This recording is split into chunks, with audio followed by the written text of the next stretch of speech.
BA part 3 की राजनीति विज्ञान की कक्षा में आज हम देखेंगे पाश्चात्य राजनीतिक विचारकों में प्लेटो का परिवार साम्यवाद। इससे पूर्व में हम देख चुके हैं संपत्ति का साम्यवाद क्या था। प्लेटो ने संपत्ति का साम्यवाद क्यों अपनाया था, और उसी क्रम में आज हम बात करते हैं प्लेटो के परिवार साम्यवाद की। तो स्टूडेंट्स, ये पहले भी अपन बात कर चुके हैं कि प्लेटो का जो साम्यवाद है उसका मूल लक्ष्य क्या था। प्लेटो के साम्यवाद का मूल लक्ष्य था आदर्श राज्य की स्थापना, और आदर्श राज्य की स्थापना में उसने राज्य का एक बहुत बड़ा जो कर्तव्य निर्वहन का कार्य है राज्य हित में, राज्य के पक्ष में, वो जिम्मेदारी उसने दी थी शासक वर्ग और सैनिक वर्ग को। तो सैनिक वर्ग और शासक वर्ग को का एक मिश्रण स्वरूप है जिसे प्लेटो नाम देता है संरक्षक वर्ग या अभिभावक वर्ग। इसका मानना है कि ये समाज में, राज्य में का अभिभावक का कार्य करेंगे, संरक्षण का कार्य करेंगे। तो प्लेटो के संरक्षक वर्ग में दो वर्ग आते हैं, शासक वर्ग और दूसरा आता है सैनिक वर्ग। एक को राज्य के लिए निर्णय लेने की जिम्मेदारी देता है, राज्य के लिए शासन करने की जिम्मेदारी देता है, राज्य को मार्गदर्शन देने की जिम्मेदारी देता है। वहीं दूसरे वर्ग को वह प्रजा रक्षण का कार्य सौंपता है सैनिक वर्ग को। ये दोनों वर्ग मिलकर कहलाते हैं, शासक वर्ग और सैनिक वर्ग दोनों मिलकर कहलाते हैं संरक्षक वर्ग। तो हमने बात की थी कि प्लेटो का जो साम्यवाद है वो केवल इन्हीं दो वर्ग के लिए है। राज्य का जो तीसरा वर्ग है उत्पादक वर्ग, उसको प्लेटो इस साम्यवाद से मुक्त करता है, अर्थात उसकी निजी संपत्ति भी होगी और उसके निजी परिवार भी होंगे। तो हमने इससे पूर्व जो वीडियो था उसमें बात की थी कि प्लेटो ने निजी संपत्ति का संरक्षक वर्ग के जीवन में पूर्णतः उन्मूलन रखा। उसने माना कि इन दोनों वर्गों की कोई संपत्ति नहीं होनी चाहिए।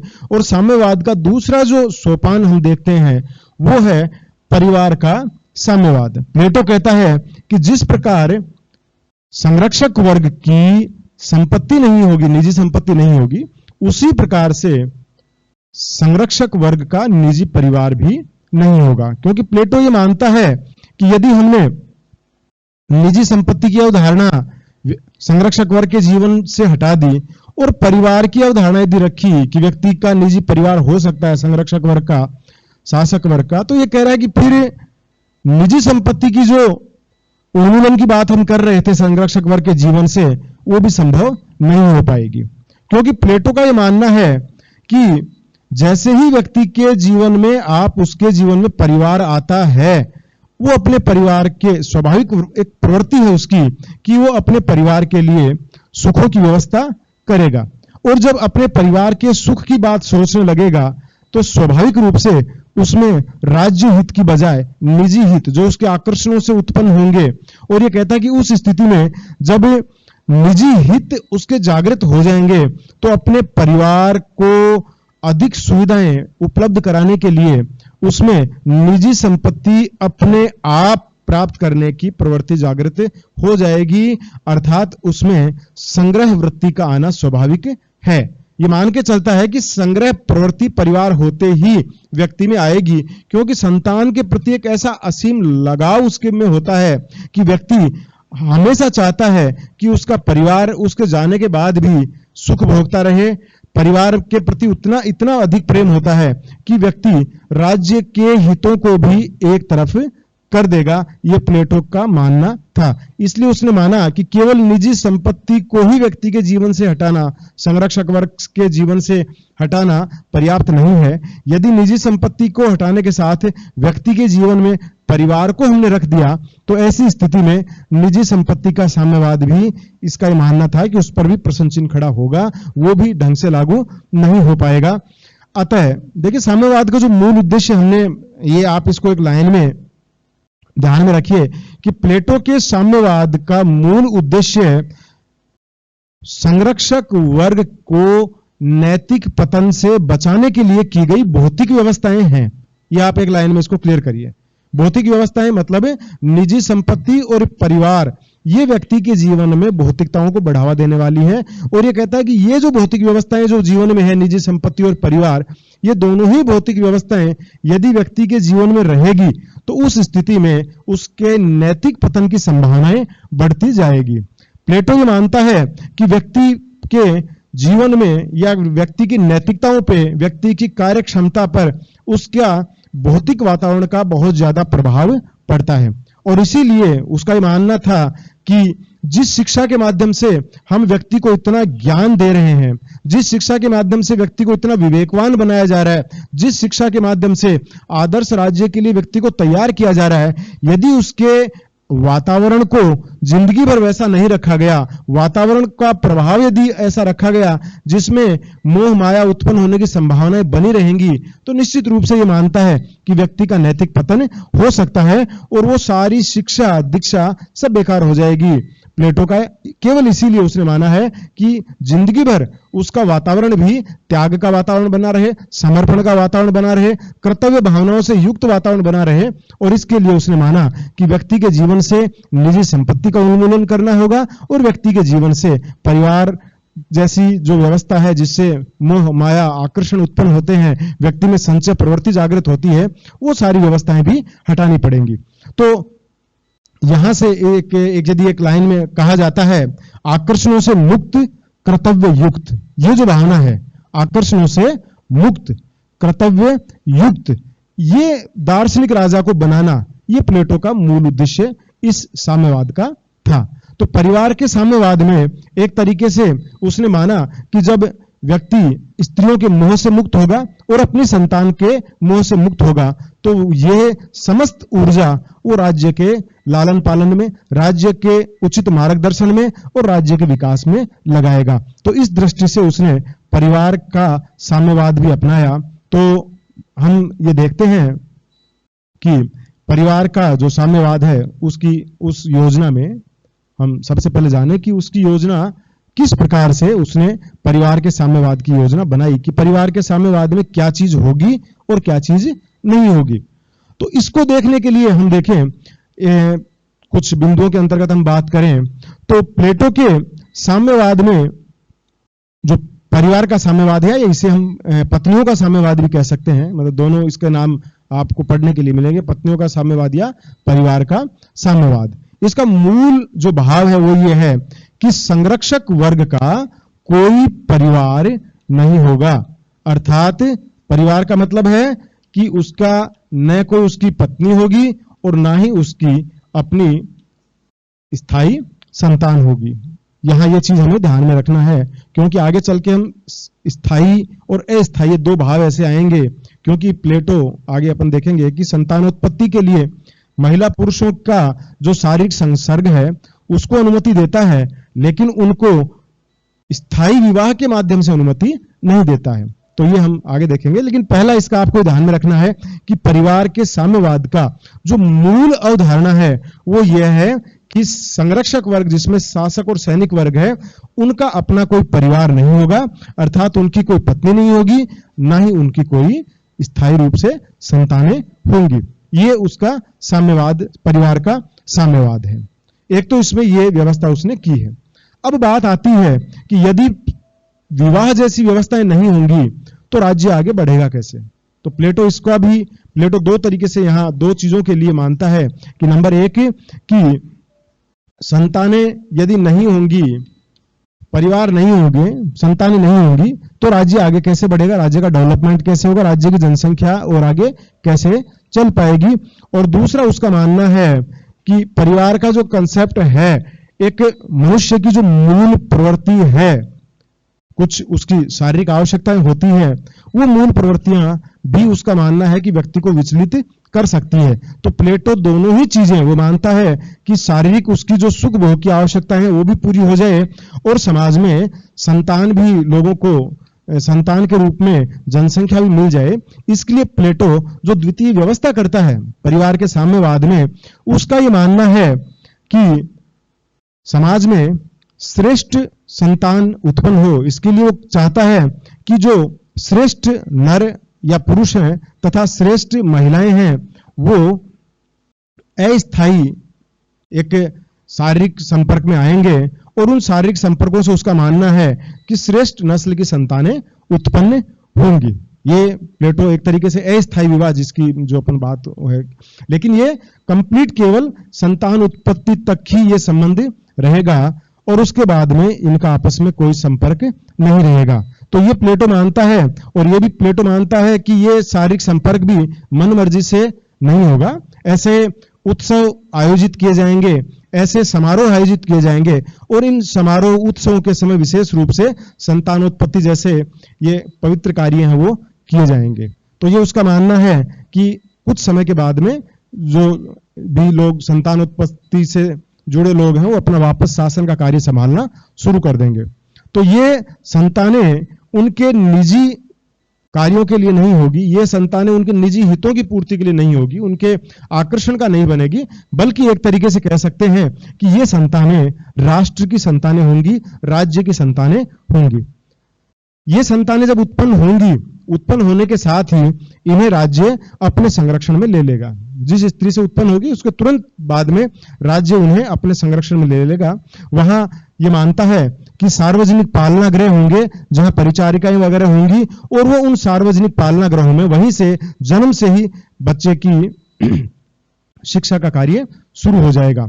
तो ये लोग इनमें प्रारंभ से ही राष्ट्र के प्रति प्रेम, राष्ट्र के प्रति समर्पण के भाव इनमें पैदा कर दिए जाएंगे, और यहाँ ये समस्त संतानों का जो पालन पोषण है वो राज्य के संरक्षण में होना शुरू हो जाएगा। प्लेटो ये मानता है कि ये जितने भी बच्चे होंगे, ये जो भी संतानें होंगी उस राज्य में, उन संतानों को यह नहीं पता होगा कि उनके माता पिता कौन है। माता पिता को भी अपनी संतानों के बारे में पता नहीं होगा कि उनकी संतानें कौन सी है। बड़े होने के बाद में जैसे, तो यहाँ एक भाव यह भी होगा कि संपूर्ण राज्य एकता के सूत्र में बंधा रहेगा। संपूर्ण राज्य है वह एकता के सूत्र में बंध जाएगा। हर व्यक्ति ये सोचेगा कि ये सारी संतानें उन्हीं की है। तो इस प्रेम से कि वो जो एक अपने पुत्रवत जो प्रेम है, पुत्रीवत जो प्रेम है, वो प्रेम अपनी पूरी प्रजा के लिए संरक्षक वर्ग अपना करेगा। तो यहां प्लेटो ये कहता है कि इससे फायदा ये होगा कि नंबर एक, संतानें जो होंगी उनका संरक्षण बिल्कुल राज्य हित में होगा। नंबर दो, जो सबसे बड़ी चीज होगी कि इसमें किसी प्रकार का आकर्षण नहीं उत्पन्न होगा।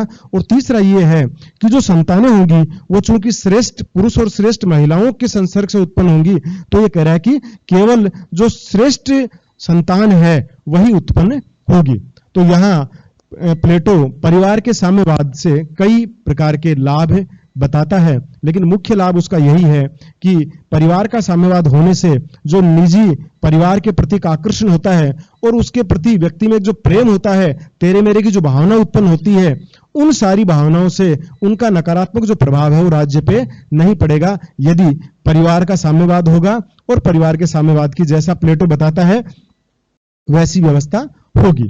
और संतानोत्पत्ति के लिए भी प्लेटो एक विशेष आयु बताता है। वो कहता है कि संतान उत्पत्ति भी वही महिलाएं करेंगी जिनकी आयु 20 से 40 वर्ष के मध्य है, और वे पुरुष करेंगे जिनकी आयु 25 से 55 वर्ष के मध्य है। इस आयु वर्ग में ही प्लेटो इनको संतान पैदा करने का अधिकार देता है। अब हम देखते हैं कि प्लेटो के परिवार का जो साम्यवाद है, इस परिवार के साम्यवाद के पक्ष में प्लेटो क्या क्या तर्क देता है या क्या क्या तर्क इसमें दिए जाते हैं। तो अब नेक्स्ट हमारा देखेंगे कि प्लेटो के साम्यवाद के पक्ष में तर्क।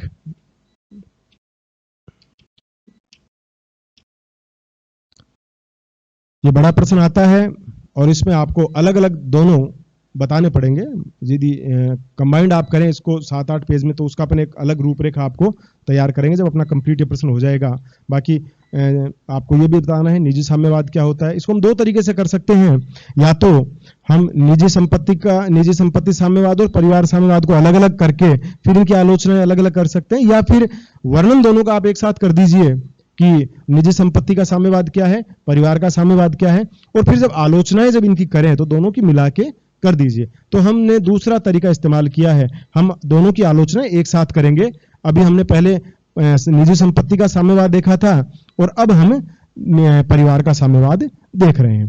तो परिवार के साम्यवाद के पक्ष में जो सबसे पहला तर्क प्लेटो के इसमें दिया जाता है वो यही है कि इस प्रकार का जो साम्यवाद है इसमें संरक्षक वर्ग है वो स्वार्थपूर्ण भावनाओं से पूरी तरीके से मुक्त रहेगा। स्वार्थपूर्ण भावना उसमें नहीं आएंगी, जो परिवार के कारण जो स्वार्थ उत्पन्न हो जाता है वो भावना इसमें नहीं आएंगी।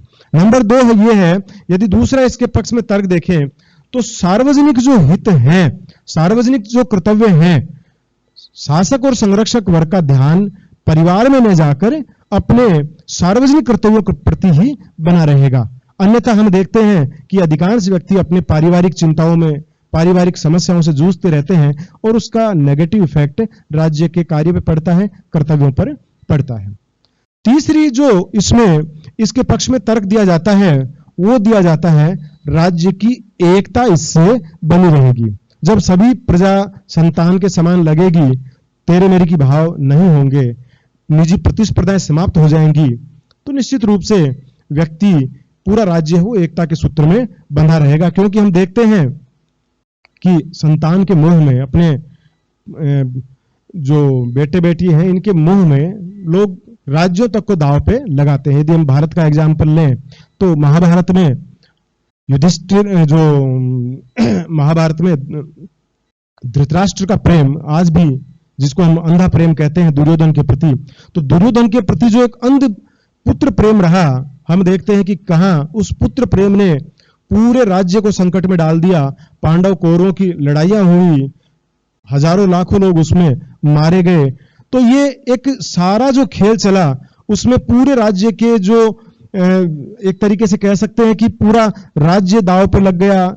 इतना बड़ा युद्ध हुआ, इतनी बड़ी जो ये मारकाट मची, वो किसके लिए मची? केवल एक धृतराष्ट्र के पुत्र प्रेम के प्रति। तो पुत्रों का प्रेम या संतान का जो प्रेम होता है उसमें व्यक्ति अपनी संतान को स्टेब्लिश करने के लिए राज्य को दांव पे लगाने से भी नहीं चूकता है। तो यही प्लेटो का मानना था कि यदि ऐसी स्थितियां आ गई तो राज्य साइड में चला जाएगा और परिवार है वो एक नंबर पे आ जाएगा। तीसरा जो साम्यवाद के समर्थन में जो बहुत बड़ा तर्क दिया जाता है वो है महिलाओं के प्रति जो प्लेटो का भाव रहा है वो रहा है समान अधिकार का। इस साम्यवाद की व्यवस्था में प्लेटो ने माना कि उसने देखा था उस समय एथेंस वगैरह में कि आधी जनसंख्या महिलाओं की थी और वो महिलाएं केवल अपने बच्चों के पालन पोषण में, एक मकान के चार दीवारी में, पति की सेवा में, इसके आगे उनका मानसिक जो लाभ था, उनकी मानसिक क्षमताओं का जो लाभ था वो किसी एथेंस में या अन्य राज्यों में नहीं मिल पा रहा था। जबकि प्लेटो का ये मानना था, देखिए प्लेटो उस दौर में ये मानता था कि महिला और पुरुष की क्षमताओं में किसी प्रकार का भेद नहीं है। वो ये मानता था कि दोनों की क्षमताएं समान है, यदि दोनों को समान अवसर मिलता है तो दोनों बिल्कुल समान परिणाम देते हैं। इसलिए प्लेटो का यह भी मानना था कि आधी जनसंख्या की क्षमता को राज्य के हित में काम में नहीं लेना वो बड़ा दुर्भाग्यपूर्ण मानता था। इसलिए एक तरीके से प्लेटो इस साम्यवाद के माध्यम से महिलाओं को इस चार दीवारी की कैद से मुक्त करके उन्हें उनके ज्ञान का लाभ, उनकी मानसिक शक्तियों का, मानसिक क्षमताओं का लाभ राज्य को देना चाहता था। तो महिलाओं की मुक्ति भी प्लेटो के साम्यवाद में दिखाई देती है। वो मानता है कि उनका जो एक बड़ी जनसंख्या है जिसका लाभ राज्य को नहीं मिल पा रहा है, यदि परिवार का साम्यवाद लागू होगा, समस्त स्त्री पुरुष जब शासक और संरक्षक सैनिक वर्ग के रूप में कार्य करेंगे, जब परिवार के उस माहौल से, वातावरण से उनको मुक्ति मिल जाएगी तो उनका पूरा लाभ भी राज्य को मिलेगा। तो इस दृष्टि से भी प्लेटो अपना एक परिवार के साम्यवाद के पक्ष में तर्क देता है। एक जो प्लेटो के परिवार के साम्यवाद के पक्ष में जो तर्क दिया जाता है वो तर्क दिया जाता है संतानों के संदर्भ में, कि प्लेटो मानता है कि प्लेटो का साम्यवाद है उसमें उन्हीं महिला और पुरुषों को शारीरिक संसर्ग का राइट देता है जो श्रेष्ठ हैं, श्रेष्ठ नस्ल जिनको कहा जाता है, शारीरिक रूप से श्रेष्ठ है, मानसिक रूप से जो श्रेष्ठ हैं। तो श्रेष्ठ पुरुष और श्रेष्ठ महिलाओं के द्वारा प्लेटो मानता है कि जो संतानें पैदा होंगी वो श्रेष्ठ संतानें होंगी। अतः परिवार के साम्यवाद की जो योजना है उसके माध्यम से जिन बच्चों का जन्म होगा वो श्रेष्ठ संतानें या श्रेष्ठ महिला या पुरुष के रूप में पैदा होंगे।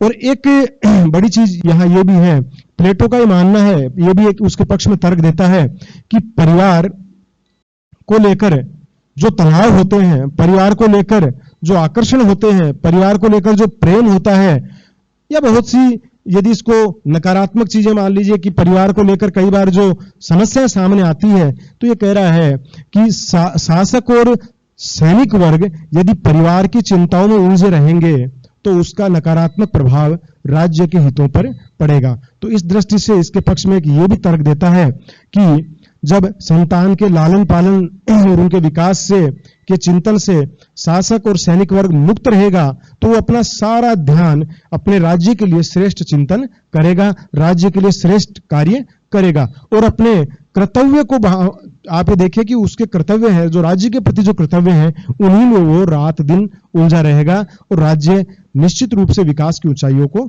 छुएगा। तो हम कह सकते हैं कि प्लेटो का प्रॉपर्टी, निजी संपत्ति का साम्यवाद और निजी परिवार का साम्यवाद, दोनों का ही जो मुख्य लक्ष्य था